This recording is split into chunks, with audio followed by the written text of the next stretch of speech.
Hello à tous, on se retrouve aujourd'hui dans un nouveau vlog. Qui est un boulet? Voilà, on commence le vlog comme ça. Qui est un boulet?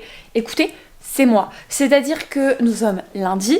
Je savais qu'aujourd'hui je voulais tourner 2 vidéos. Donc pour tourner 2 vidéos, elles sont prêtes, elles sont scriptées, tout est bon. Mais il me fallait de la batterie sur ma caméra. Écoutez, je n'ai pas anticipé, c'est-à-dire que hier, je suis allée me coucher, hop, voilà. Et ce matin, en me levant, en me préparant, en installant les lumières, enfin non en fait, ce matin, juste en me préparant, en me prenant mon petit déj, je me dis mince, je veux tourner 2 vidéos, je sais que fin de semaine dernière, ma caméra n'avait plus beaucoup de batterie. J'avais déjà une barre sur les 3 qui était cramée, on va dire, je sais pas comment. J'avais plus beaucoup de batterie. Et je sais que quand j'ai une barre en moins, les 2 dernières barres sont vachement, j'ai beaucoup moins de temps que quand j'ai, pour passer de la toute première barre à la deuxième, ça met longtemps. Par contre, pour passer de la deuxième à la troisième, ça met très longtemps. Et de la troisième à rien du tout, à ce que ça s'arrête, ça met encore moins longtemps. Bref, voilà. Donc en me préparant, j'ai fait charger tout ça. Là, c'est pas fini de charger, mais je suis en train de vlogger, donc voilà, vous comprenez très bien que je m'en fiche. Je vais tourner ma vidéo et pendant que elle s'exportera et que je ferai peut-être un peu autre chose, un peu de couture, je ferai charger la batterie pour être plus tranquille pour la deuxième. Voilà, c'est un boulet. Ok, first one fait, je vais vous montrer le bordel que j'ai foutu. Et voilà, ça me laissera du temps pour faire charger ma caméra, puisque là ça y est, il me reste plus que 2 barres de batterie, donc ça part très très vite. Je vais exporter tous les rushs et puis ranger. Non mais regardez-moi ça.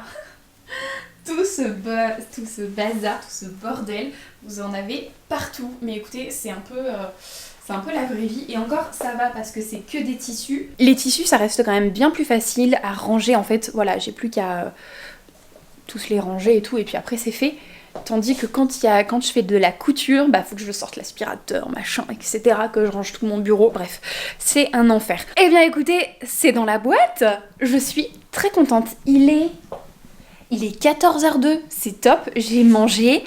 J'ai commencé à monter la vidéo que j'ai tournée ce matin. Je vais pas continuer parce que c'est une vidéo qui sort dans 3 semaines. Donc je vais pas trop la continuer. Je vais déjà plus m'atteler au podcast couture. Mais avant tout ça, je vais ranger un petit peu. J'ai plus beaucoup de bazar. Mais je vais quand même ranger un petit peu. Et puis voilà. Non, je suis très contente. Ma to-do avance pas mal. Bref, je vous reprends un petit peu plus tard. Hier, j'ai imprimé quelques patrons. Et donc, aujourd'hui, j'en ai profité pour scotcher et découper un des patrons que j'ai pu imprimer hier. Et évidemment, ce n'est pas un patron que j'ai prévu de coudre prochainement. En fait, j'ai pas prévu de le coudre prochainement, tout simplement parce que je n'ai pas de tissu pour le réaliser. Donc je n'ai pas prévu de le coudre prochainement, même si je vous avoue que je le trouve vraiment très très beau et que il va falloir que je trouve un tissu pour le coudre, mais je suis pas encore tout à fait fixée. En fait, j'aimerais réaliser une jupe short. Le patron, attendez, il doit être sorti. Ouais, le patron Rio de chez Cute and Sue que j'ai déjà, mais pas faire la partie. Vous voyez, il ressemble à ça. La partie devant me plaît très bien. La partie dos, enlever la jupe. Juste garder le short, qu'on voit vraiment que c'est une jupe short en fait, tout simplement. Et j'aimerais beaucoup réaliser un gilet qui va avec. J'ai trouvé un patron de gilet gratuit, je vous le donne tout de suite. Je vous en reparlerai certainement dans les prochains mois. C'est le gilet pompon de chez Maison Fauve. Je ne suis pas sûre d'avoir déjà testé un patron de chez Maison Fauve. Donc ce sera l'occasion. Mais voilà, tout ça pour dire que j'aimerais réaliser l'ensemble. Parce que je me dis que ça peut être super sympa ensemble. Mais également en dépareillé. Et j'aimerais beaucoup réaliser les 2 pièces dans un tissu très versatile qui me permettrait de le porter autant en hiver avec une paire de collants que en été pour aller me balader. J'imagine très bien le gilet. Alors je pense que je modifierai un petit peu le devant de sorte qu'il soit légèrement plus ouvert sur le devant, moins fermé en fait, mais à voir. Et donc ouais, j'aimerais beaucoup réaliser, enfin je m'imagine complètement porter le gilet sans rien du tout cet été. Enfin l'été prochain du coup. Je pense que ça peut être carrément canon. Avec un short, avec un jean, avec un pantalon en lin par exemple, ou bien avec la jupe short, ça pourrait être complètement canon. Et donc je me dis que noir, un espèce de lainage noir très fin, très... les lainages de costume en fait. Je sais qu'ils vendent ce type de matière chez les coupons de Saint-Pierre. Vraiment lainage costume de super bonne qualité. Ça pourrait être magnifique. J'ai un coupon de lainage mais il est dans un espèce de bleu qui peut être assez vif en fonction de la lumière. Donc je me dis noir ça peut passer partout mais à la fois voilà, noir c'est archi classique.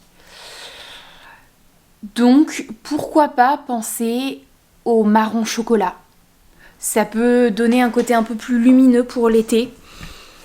Gris je porte pas, c'est pas trop ma couleur.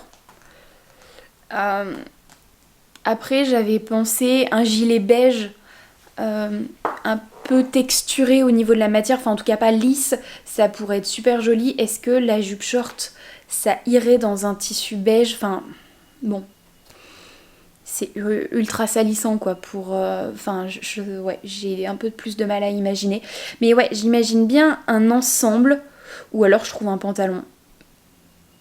Enfin, je me dis que si j'achète un... Ok, je viens d'avoir une idée. Je me dis que si j'achète un joli lainage chocolat, par exemple, ou noir, mais chocolat ça peut être une idée, un coupon de 3 mètres, je peux certainement réaliser la jupe short, le gilet, et pourquoi pas trouver un patron de pantalon. Et comme ça, j'aurai 3 pièces magnifiques que je pourrais porter ensemble. Enfin, pas la jupe short et le pantalon ensemble, hein, bien évidemment. Je suis en train de réfléchir, c'est pour ça que je vous regarde pas.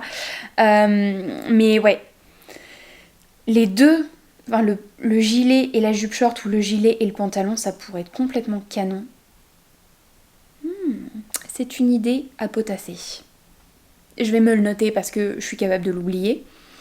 Mais pourquoi pas. Bref, je vais continuer de faire un petit check des pièces qui me restent à couper, enfin à imprimer, à scotcher et à découper en patron.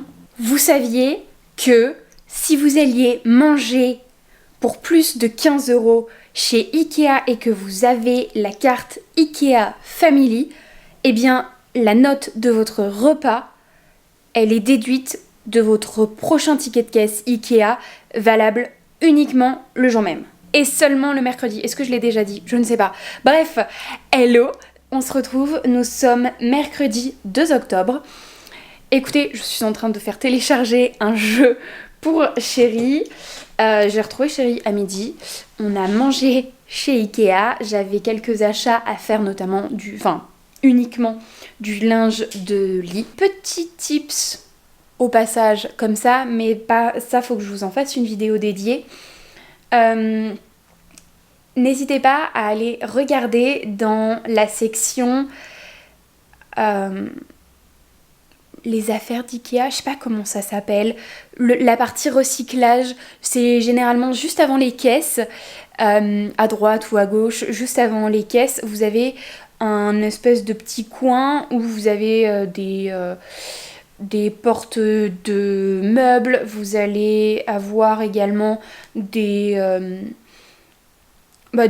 panneaux de bois, des fauteuils, etc. En fait, tout ce qui est abîmé, ou alors tout ce qui était en représentation, en exposition, ça va être mis là.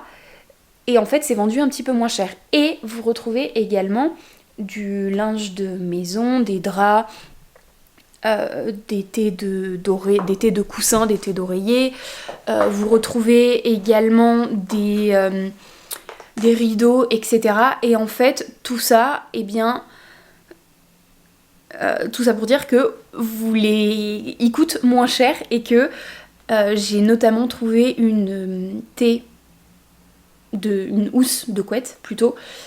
Je pense que c'était une housse de couette une personne avec un côté à rayures et l'autre côté bleu ciel, enfin ouais bleu ciel, bleu gris. Et en fait, pour faire des vêtements, là typiquement, j'imaginais très bien une chemise homme. C'est pas le type de couleur que je porte, mais à la fois si vous portez du bleu, bah ça aurait complètement pu convenir. Et donc ouais, vous l'aurez payé moins cher et bah, ça peut être utile pour faire une toile ou bien pour porter complètement le vêtement. Donc voilà, j'espère que j'ai été assez claire. Et c'est un petit tips.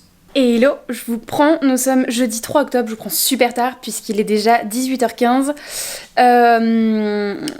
Écoutez, je suis en train de rassembler un petit peu tous les projets couture que j'ai prévu de réaliser cet automne. Je vous en ai fait une vidéo qui sortira après ce vlog normalement. Où je suis en train de réunir tout le matos, de vérifier si j'ai tout.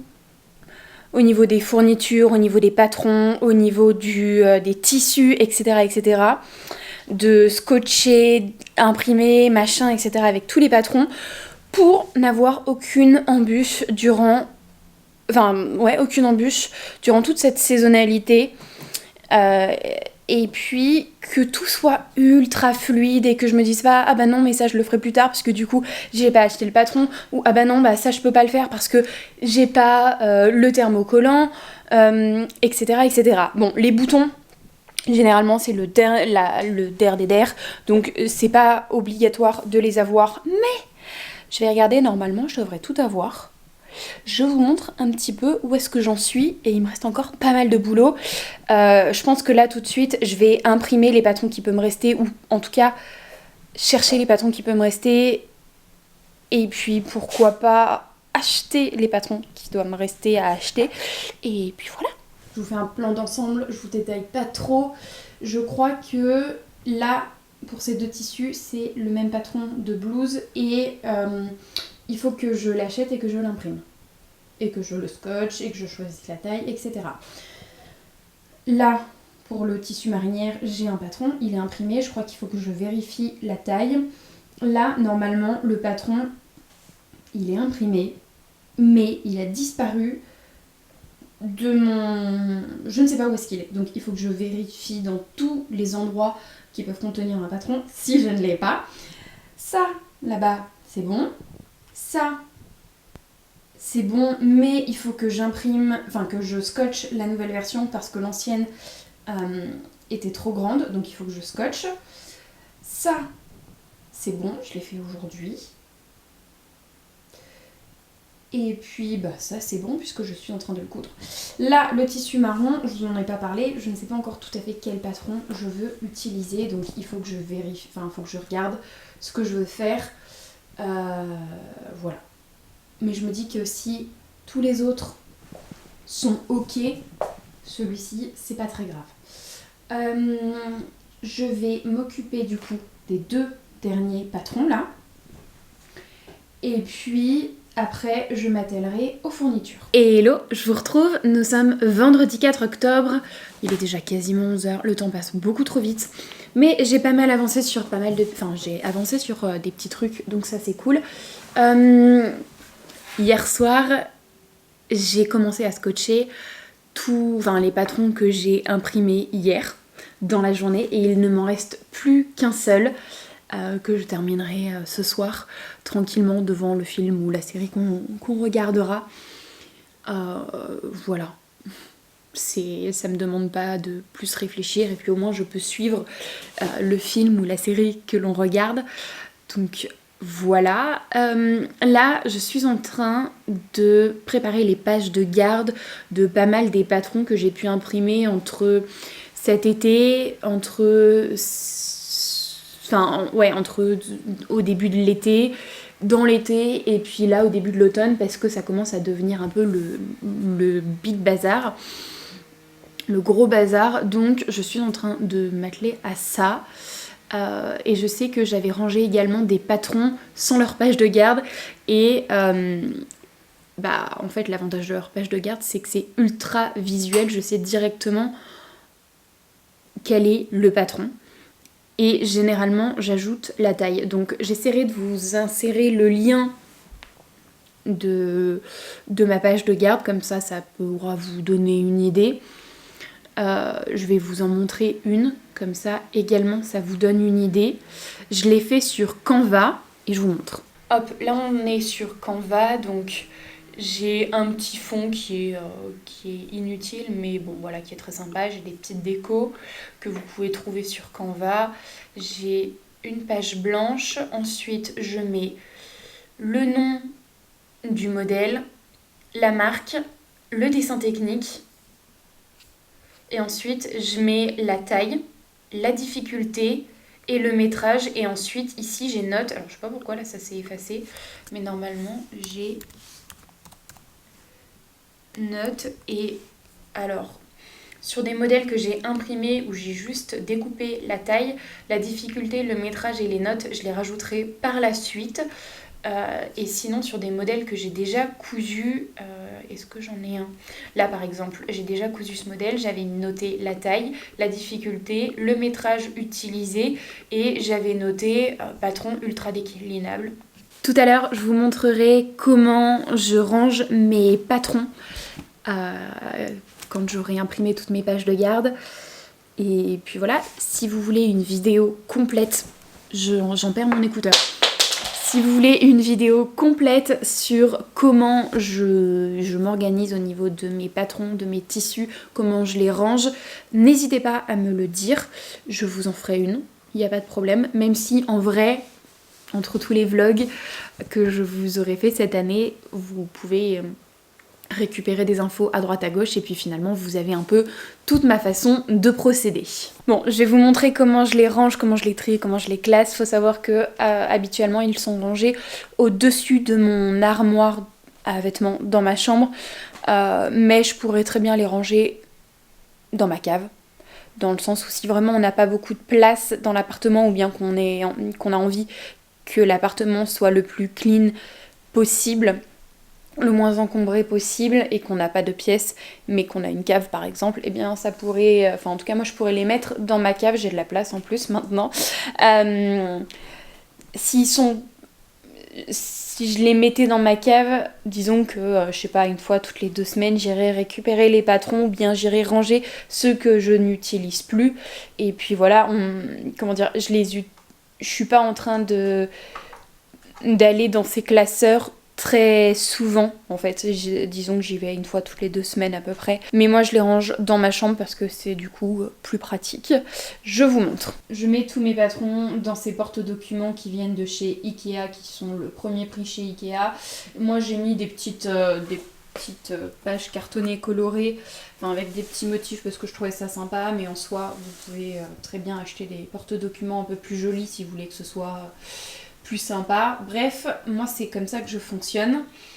Alors, dans le premier porte-document, hop, je m'assois, ce sera plus pratique pour moi. Vous voyez, j'ai mis des petites étiquettes en fait, c'est du masking tape, ce qui fait que quand je l'enlève, ça n'abîme pas ce qu'il y a en dessous. Donc je peux repositionner, changer mon organisation autant que je le souhaite. Alors ici vous avez du coup tout ce qui est chemise et robe chemise, donc j'ai quand même pas mal de patrons. Là vous avez tout ce qui est pantalon et short, pareil j'en ai vraiment pas mal. Là j'ai mis toutes les jupes, pour le coup il n'y en a pas beaucoup, mais c'est parce que ça ne rentrait plus dans ma... Enfin il était quand même trop serré les pantalons et shorts. Ici, j'ai tout ce qui est maille et jersey, donc tout ce qui est patron à réaliser en maille et en jersey. Voilà, donc, jogging, vous avez des t-shirts, vous avez des robes en jersey, etc. Ensuite, nous avons les vestes et manteaux. Si j'avais un peu plus de place, je ferais certainement la distinction... Enfin, à terme, j'aimerais bien faire la distinction entre les vestes et les manteaux. Genre veste, tout ce qui est sans doublure, et d'un autre côté, tout ce qui est avec doublure, je pense. Parce que vous voyez, il est quand même bien plein. Et en plus de ça, c'est des patrons qui sont quand même assez conséquents, assez gros, avec plein de pièces. Ensuite, vous avez toutes les robes. Vous avez vu au début, j'ai fait la distinction entre les robes et les robes chemises. Au niveau des robes chemises, par exemple, vous avez Lola de Make My Lemonade, que je considère comme une robe chemise due au petit col. Voilà. Ensuite, vous avez la robe Atlas de By Mazin, qui est pour moi une robe chemise. Et vous avez également la baroudeuse de Française une fois. Voilà, pour moi, ça, ce sont des robes chemises. Et je les ai séparées du classeur robe pour la simple et bonne raison que, en fait, encore une fois, il est très conséquent. Il y a beaucoup de robes. Donc, il fallait faire un petit choix et je l'ai fait comme ça. Voilà. Si j'avais plus de place, certainement que je ferais 2 classeur de robes. Et le dernier, ce sont les blouses et tops, puisque encore une fois, au début j'avais chemise, blouse et top, et vous voyez, j'ai quand même plus beaucoup de place. J'en ai encore un petit peu, mais du coup au moins j'ai séparé les chemises et les blouses et tops. Et ensuite j'ai 2 petits classeurs, l'un avec tout ce qui est lingerie et pyjama, et l'autre avec tout ce qui est accessoires enfants et hommes. Enfants, ça comprend tout ce qui est bébé également. Alors, lingerie et pyjama, c'est pas la même chose que jersey et maille. J'ai bien fait la distinction entre les deux. Jersey et maille, ce sont des t-shirts, des robes, etc. Par contre, tout ce qui est body, pour moi, c'est dans la catégorie lingerie. Après, le tri, il est propre à vous-même, bien évidemment, et à ce que vous cousez, et également où est-ce que vous en êtes au niveau de la couture. Si vous commencez tout juste la couture, forcément vous aurez bien moins de patrons que si ça fait une dizaine d'années que vous en faites. Voilà, faut savoir que je fais également 2-3 fois par an un tri dans mes patrons. C'est-à-dire que s'il y a des patrons que finalement je peux plus me voir, ou que j'ai détesté coudre, ou que je sais que je ne les referai jamais, ou bien que la taille n'était pas la bonne, alors je jette ces patrons. Et puis voilà, je les ai toujours en format PDF dans un disque dur. En fait, j'ai un disque dur avec un fichier avec tous les patrons que je possède en format PDF. Donc évidemment, je les garde tous. Mais en format papier imprimé, ça m'arrive de me séparer de certains parce que voilà, si c'est pour garder inutilement, en fait, ça ne sert à rien pour moi, j'ai pas suffisamment de place. Voilà, après si vous avez bien moins de place que moi, j'en ai pas énormément, mais si vous en avez bien moins, je dirais que 4-5 porte-documents peuvent largement suffire. Un avec tout ce qui est bas, donc jupe, pantalon, short. Un second avec tout ce qui est haut, blouse, chemise, top, etc. Un troisième avec toutes les robes. Je pense que les robes, c'est ce qu'on coud le plus. Donc ouais, voilà, toutes les robes. Et un dernier avec tout le reste, on va dire. Je pense que si vous débutez ou si ça fait pas si longtemps que ça que vous faites de la couture, je pense que les manteaux, les vestes, c'est quand même des pièces qui sont un peu plus techniques et où on en a certainement un peu moins. Maille et jersey, c'est pareil, on peut les mettre dans les autres parce que c'est pas forcément ce que... Comment dire, enfin en tout cas pour moi, si c'était moi, c'est pas forcément ce que j'ai commencé par coudre, et j'ai pas 1001 patrons de jersey, de mailles. Pareil pour la lingerie, j'en ai pas 1001, donc je les mettrai dans le autre, et puis tout ce qui est accessoires enfants, hommes, je le mettrai pareil dans le classeur autre. Hello, je vous retrouve, nous sommes lundi, il est déjà 11h15, lundi 7 octobre. Ce week-end, je finis mon petit café et puis après... Oui, il est 11h, je finis mon café. Ça fait 2 heures que je suis levée, hein. J'ai fait plein de trucs, hein, mais j'en suis à mon 2e café. Ce week-end, nous étions sur Lyon, enfin nous sommes partis samedi dans la journée pour direction Lyon. Et en fait c'est parce que dimanche je courais le semi-marathon Run in Lyon. Donc je suis heureuse de pouvoir dire que ça y est, je suis semi-marathonienne. Je sais pas si c'est comme ça qu'on dit. Je suis très contente parce que j'avais fait toute la prépa pour. Donc c'est un... Là aujourd'hui je vous avoue que mon corps n'est que courbature. Et aucune envie de faire quoi que ce soit. En fait pleine de satisfaction, de joie et en mode... J'ai envie de continuer à faire de la course à pied, etc. Mais en mode là tout de suite... Lâchez-moi la grappe, j'ai pas envie, en fait genre une flemme. Tout ça pour dire que si vous voulez qu'on parle un peu plus de sport sur cette chaîne-ci, je serais ravie. Sinon on peut continuer à parler que couture et un petit peu de lifestyle, ça me va aussi très bien. Donc j'ai participé et enfin j'ai couru le semi-marathon de Lyon. Je suis très contente, j'ai complètement atteint mes objectifs puisque je l'ai couru en 2h03. Et mon objectif premier c'était 2h13, genre ce que je faisais quand j'ai déjà couru un 21 km une fois pour m'entraîner, pour voir si j'étais capable de le faire, j'avais besoin.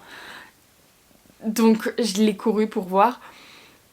Je l'ai fait en 2h13 et je m'étais dit ok c'est mon temps max que je dois mettre, avec toute l'euphorie, avec toute l'adrénaline etc. Et puis sachant que t'es pas en entraînement, donc tu peux courir plus rapidement, et ben tu ne peux faire que mieux que 2h13, et ben voilà. Bon, j'ai pas atteint mon objectif secret qui était de 2h, mais je suis quand même très contente de moi. Aujourd'hui, avant que ma caméra s'éteigne, je vais vous faire charger, je vais m'atteler à changer mon dressing. C'est mon but premier de la journée, c'est-à-dire que là, ça y est, je pense qu'on entre complètement dans l'automne, avec des températures qui se sont vachement rafraîchies, un temps un peu plus pluvieux que cet été, donc je vais faire le changement de saison et toutes les petites robes d'été je vais les ranger et je vais sortir tous les vêtements d'hiver. Voilà, j'en profiterai pour vous montrer un petit peu toutes les pièces que j'ai adoré porter ce printemps-été.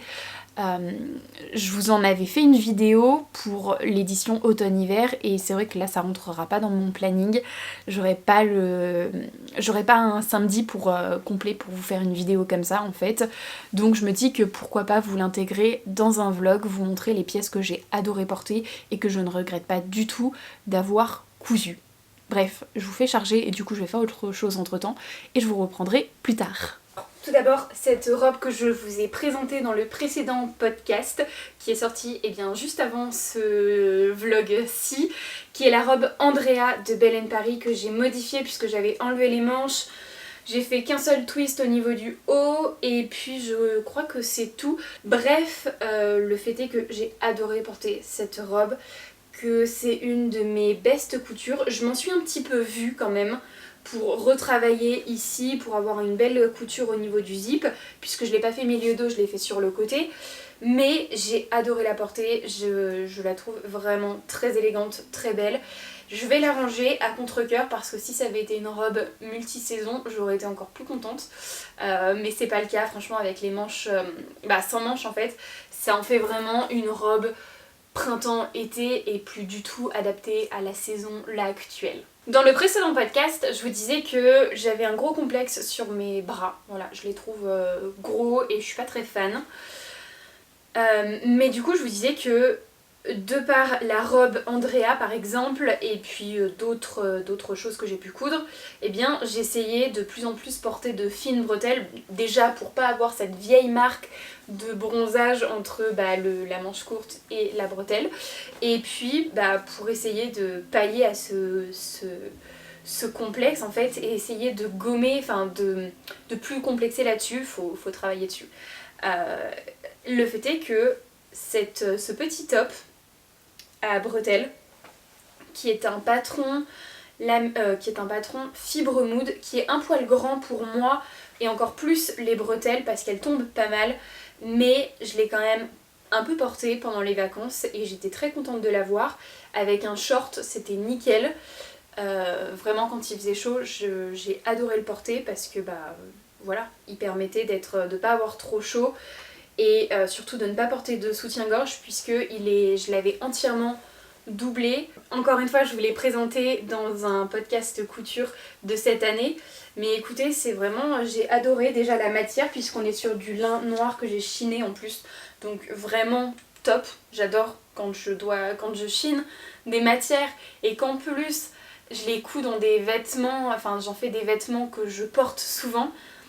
J'adore ces pépites. Donc ouais, voilà, pépite, c'est la robe à l'infini ou presque, qui est un top slash robe, etc., etc., de chez Delphine et Morissette.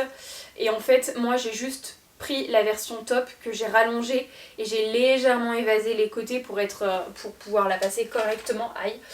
Sinon, elle est proposée en version robe, mais sauf que vous avez... en fait, elle est coupée à la taille et vous avez un volant froncé à la taille. Encore une fois, la petite robe chemise, celle-ci je l'ai cousue l'an passé je crois pour l'été. Elle est dans un espèce de coton, je pense que c'est du poly-coton. C'est une robe chemise que j'avais cousue à partir d'un patron de chemise. Je crois que c'était Charlie de Make My Lemonade que j'avais rallongé et très légèrement évasé pour être sûre qu'elle maille. Et finalement c'était pas nécessaire du tout que de l'évaser. Et j'avais cousu une ceinture avec des passants pour pouvoir la ceinturer parce que je trouvais ça plus sympa en fait. Je trouve que c'est super sympa de la ceinturer. Et je crois que j'avais également enlevé le pli milieu dos pour avoir un peu moins de matière. C'est une robe chemise que j'ai adoré porter, que je porte mais super souvent. Dès qu'il fait chaud, je me sens trop bien dedans.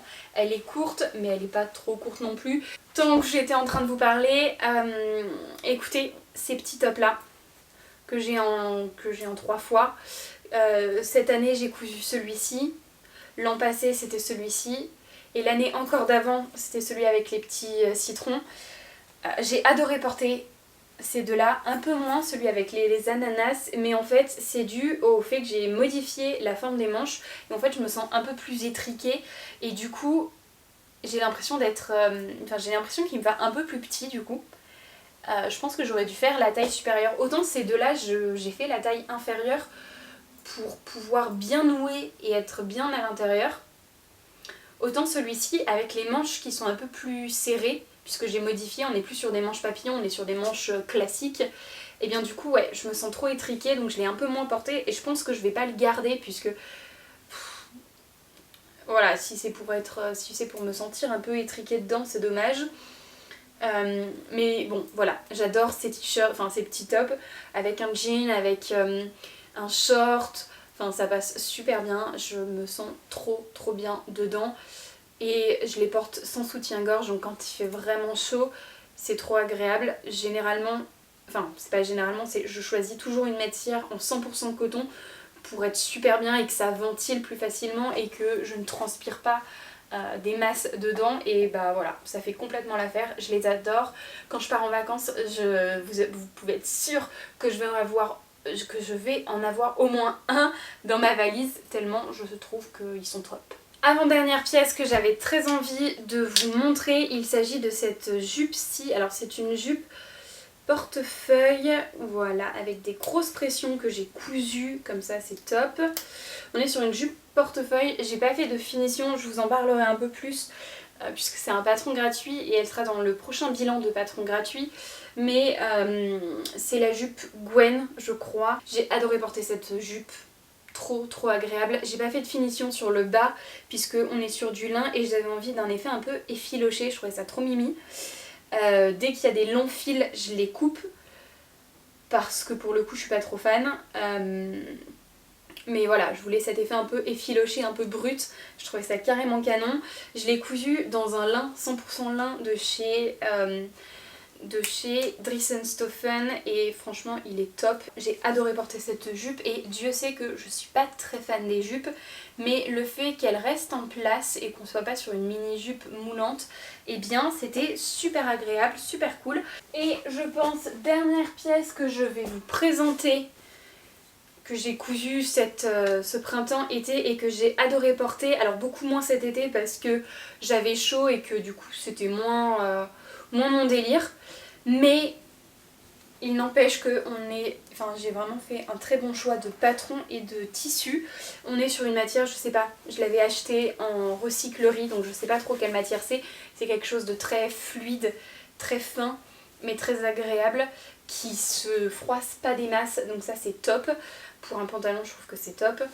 On est sur une coupe assez carotte, j'ai envie de dire. Vous voyez, il n'y a pas de pince sur le devant, une taille qui monte. Alors, en plus de ça, j'ai choisi une taille supérieure, donc après j'ai repris pour que ce soit plus joli. Mais du coup, ça monte pas mal. J'adore. J'adore, je suis trop bien. On est sur un patron de chez Burda. J'avais fait un mélange entre deux patrons, mais grosso modo, vous prenez l'un ou l'autre, ça marche très bien. Je crois que c'est le 69,81 ou le 69,85. Je vous les mettrai pareil à l'écran. Mais voilà, j'adore. Je vais le garder parce que c'est un pantalon que je peux porter tout au long de l'année. Déjà, de par sa couleur, on est sur un gris, on est sur un motif pied de poule. Non, Prince de Galles, gris, blanc, noir. Donc on est sur des couleurs qui passent très bien tout au long de l'année. Peu importe ce que vous allez mettre avec. Et ouais, cet été, moi j'ai adoré, ce printemps surtout, j'ai adoré le porter avec une petite blouse pour que ça donne un côté un peu plus chic, un peu plus work, mais également avec un t-shirt, ça passe trop bien. J'ai adoré ce pantalon et j'aimerais beaucoup me trouver une autre matière, un autre tissu un peu dans ce style-ci, ou peut-être même du crêpe, ça pourrait être super sympa.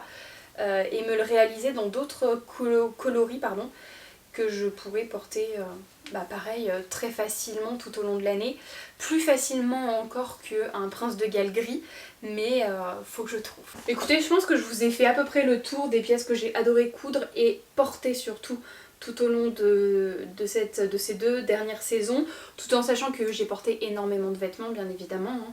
Tous les jours je me suis habillée, mais voilà, là on était vraiment sur mes must-have que je regrette pas du tout d'avoir cousu. Je vais continuer mon tri, et puis voilà. Hier, en début de soirée, je suis allée checker mes mails, chose que je fais à peu près 1 à 2 fois par jour en vérité. Je sais pas, j'ai cette habitude là qui est peut-être mauvaise, mais enfin à la fois je reçois pas des mails trop horribles on va dire. Mais ouais, j'ai cette habitude d'aller checker mes mails assez régulièrement, faire du tri dans ma boîte mail. Je déteste avoir 150 millions de mails et encore moins 150 millions de mails non lus ou de spam ou de newsletters ou de trucs comme ça. Donc de temps en temps je fais des tris et je me désabonne. Mais voilà, bref, le fait est que hier je suis allée faire un tour dans ma boîte mail et j'ai vu que j'avais été sélectionnée pour un nouveau test de patron, donc trop cool, pour Evelyn Patterns. C'est pas la première fois que je teste un de ces patrons. Là je sais pas du tout ce que j'ai le droit de vous dire ou pas, donc je vais partir du postulat que je n'ai rien le droit de dire, mis à part qu'elle sortira un nouveau patron courant octobre on va dire, ou fin octobre, début novembre j'imagine, je ne sais pas trop. Mais en tout cas celui que je teste ne sortira pas avant. Et donc j'ai jusqu'au 20 octobre pour tester ce patron. Ce qui est top, c'est qu'il y a plusieurs versions proposées, donc ça c'est top, j'adore. Il m'a vraiment bien inspiré pour le coup. Et en plus de ça, c'est un vêtement que j'avais prévu de me coudre pour cette saison. J'avais déjà prévu un autre patron, mais je me dis que ça peut être très cool de le tester et si ça marche, et ben d'en profiter pour que ce soit le vêtement que je couds et qui sera pour cette saison. Mais ça je sais que je vais le faire cette année, je sens que c'est...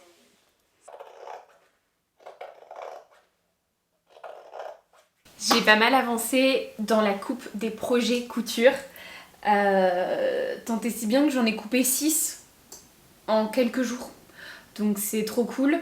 J'en ai coupé 6, ne paniquez pas, ça peut faire beaucoup de projets coupés. Faut savoir qu'il y a 2 projets en jersey, dont un qui à mon avis va être archi rapide à coudre. J'ai 2 chemises complètement identiques, c'est pas la même taille mais on est sur 2 chemises identiques. C'est des chemises que j'ai déjà réalisées Donc pareil, ça va être archi rapide à coudre. Je pense que les 2 chemises en une semaine, c'est fait. Je suis sûre que je peux même glisser le projet en maille.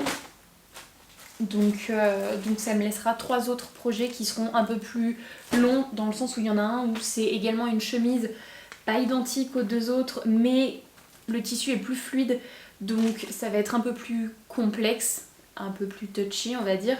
L'autre c'est une blouse que j'ai jamais réalisée, donc pareil, ça va me demander un peu plus de temps. Et puis l'autre projet en maille, jamais réalisé de ma vie, donc pareil, ça va me prendre un peu plus de temps, surtout que je veux soigner les finitions. Donc voilà, mais je suis contente. Il me reste encore 2 autres projets à couper avant de m'attaquer à la couture. Et en fait, je veux les couper dans le sens où c'est des projets qui sont à surfiler en blanc. Donc j'ai pas envie... je vais essayer de rentabiliser ce temps-là. De rentabiliser le fait que ma machine, ma surjeteuse soit enfilée en blanc pour tout surfiler en blanc, et puis après je pourrais passer à une autre couleur. Genre typiquement j'ai ce projet, la base est quand même assez blanche, donc ça va être surfilé en blanc. Celui-ci, aïe, c'est pareil, la base, la trame, enfin le fond est blanc, donc je vais le surfiler en blanc. Mes 2 chemises qui sont blanches, donc à surfiler en blanc. À la base, je sais pas, j'avais prévu de les faire en couture anglaise, et puis quand j'ai commencé à mettre le premier coup de ciseau, j'ai zappé. Donc je me suis dit, ben tant pis, c'est pas grave. Et puis mon projet en maille, là, qui est à la base est blanche, donc je vais tout surfiler en blanc également. Enfin, je vais tout l'assembler en blanc également. Et puis mon dernier projet en maille qui est là-bas, qui est bleu pour le coup, et je le ferai à la suite de tout cela en fait. Une fois que j'aurai tout surfilé en blanc, eh bien je pourrai passer à une autre couleur. Vous savez que j'ai commencé à parler toute seule, dans le vide. Enfin genre je pensais que je parlais à ma caméra, sauf que je l'avais pas allumée. Ce matin je suis allée chercher du thermocollant juste après être allée au garage. Et donc je savais qu'il y avait une petite mercerie. J'en ai profité pour regarder un peu les tissus, il n'y avait pas grand chose qui me plaisait. Par contre au niveau du thermocollant, on est complètement sur un voile de coton enduit de petites billes de colle. Et du coup ça me fait dire que vraiment j'étais pas obligée d'aller acheter du thermocollant. Et que, parce qu'habituellement c'est du non tissé. Alors après il y en a sous plusieurs formes, vous voyez il y a ce non tissé-ci qui est vraiment très très fin. Là, il y a celui-ci qui est un peu plus... que je préfère d'ailleurs. Un peu plus rigide. Mais là, on est vraiment sur un voile de coton qui est enduit. Et du coup, je me dis que tant qu'à faire, j'étais pas obligée d'acheter du thermocollant et que j'aurais mis une triplure, que ça aurait complètement convenu. Écoutez, c'est comme ça. Bref, tout ça pour dire que je suis en train de couper en fait en thermocollant les différents éléments, et puis je vous montrerai après où est-ce que j'en suis au niveau de la prépa de tous les projets d'automne, mais j'ai très très bien avancé, j'ai coupé pas mal de choses, donc je vais avoir pas mal de trucs à coudre dans les prochains jours et semaines.